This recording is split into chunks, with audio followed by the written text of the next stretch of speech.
Hello and welcome back to my channel. Today's pattern is designed by Dan Wilckens. This was given to me by a new friend, a local woodworker that had the patterns and did not intend to use them, and so he gave them to me.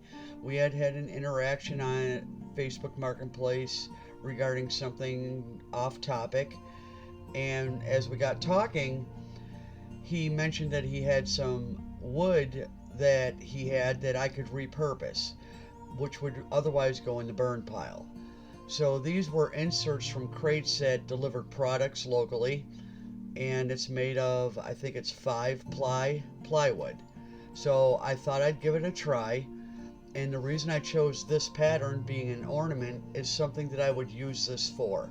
My experiences with plywood have not been great up until recently, so I thought I'd go back and give it a try. Because this gentleman has access to a lot more of these inserts, I didn't want to take them on if I wasn't going to be able to use them. This wood cut beautifully. I was really pleasantly surprised. So that told me a lot of the plywood I had prior to this was junk. It happens. So a few things to note. I was doing a double stack on this because I'm always ambitious, and while it cut fine, I did run into some issues. I can't even explain what they were. It just seemed like it didn't want to cut through, and the only thing I could pertain that to would be the glue that's holding the layers of the plywood together was gumming up my blade. That's what my logical mind said to me. I don't know if that was the case or not. I'm pretty sure it was. What ended up happening is the top one cut beautifully. The underside one, I had one area where the blade was getting dull and it went offline. It actually went crooked. It wasn't perpendicular. Is that the word I need? Yeah. So I have to fix it, which is fine. I can fix it and it'll be a serviceable ornament. It'll just have to be painted once it's fixed. Another thing to note was these patterns were designed for 1/4-inch plywood, and these boards are thicker than that. 3/8 maybe, close to 1/2 inch. So I had to modify this pattern, which out of 12 different ornament patterns, this was the only one that I could modify on the fly. So while it worked well, I had a lot of work to do to make sure the pieces went together after it was cut, which is okay because this was all an experimental cut to begin with.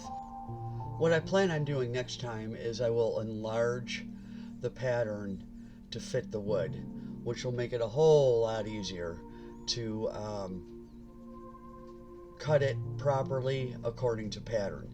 Now, I think that these ornaments are quite large to begin with, so it's not necessarily an ornament for a Christmas tree, but I'm going to play around with painting them and see what they look like and get an idea from there where I can maybe make them more desirable year-round, not necessarily just seasonal. For all those that are taking on this hobby, you're new, you're trying patterns for the first time, I strongly encourage you to find and resource repurpose wood that's for free. Honestly, you don't mind ruining a project, you don't mind you don't mind making a mess of things when you didn't purchase the wood to cut it. Also, when you do a pattern for the first time, it's always the worst. Meaning, you've never done it before, there's little nuances that you make a little mistake, you know not to do it again. I'm finding that when I do a pattern twice, the second time is so much easier than the first, which then says to me, if I use junk wood for the first cut, then when I want to use quality wood, I know I'm going to have a good end product when it's complete and it'll look professional. There's a couple things I learned from this cut. I'm not going to be as ambitious. I'll do a single cut the next round. I'm also going to look into a different style of blade. Right now I've been using the Flying Dutchman blades, Alto Reverse, and they're wonderful blades, don't get me wrong, but I do want to try the Pegasus blades. I forgot what they're called, but there's a couple of versions that I want to try that I'm starting to see a lot of that people are using. I didn't want to invest in a lot of blades until I was investing in my practice and gaining more experience doing what I'm doing. This can be a very expensive hobby, hence why I'm repurposing wood.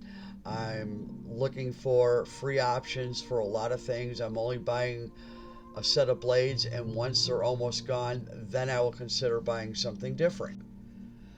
I am definitely going to purchase a large pack of the Flying Dutchman number 5, because that is a good blade for a lot of different things that I'm going to use. But at this point, I'm not going to be doing that yet. Again, spend within your means. You don't have to spend a whole lot of money to use a scroll saw and do this woodworking. It's not necessary. The idea is to enjoy what you're doing. I've found that when I spend a lot of money on something that I want to do and then I end up not doing it anymore, I'm kicking myself because I spent a lot of money on something I'm not doing. So, take your time with what you're doing. Don't get discouraged. Don't get disappointed. Just keep going. It does get better. Today at 4:20, I'll be live. It's my birthday. Haven't done a live stream in 2 years, and it was 2 years ago today that I did a live stream on my birthday. Stop in and say hello. Nothing fancy. Just gonna chit chat for a little bit. Say hello to everyone, get to know some of the people, the new people that are subscribed to my channel, and new people that may stop in, and just enjoy a little bit of time of interaction and chit chat. If you made it this far in the video, thank you so much. If you're new to my channel, please subscribe and like and leave a comment and let me know what you think. And for my returning viewers, thank you so much for your support, and I wish you all the best. May God continue to bless you on your journey. Have a great day. Take care.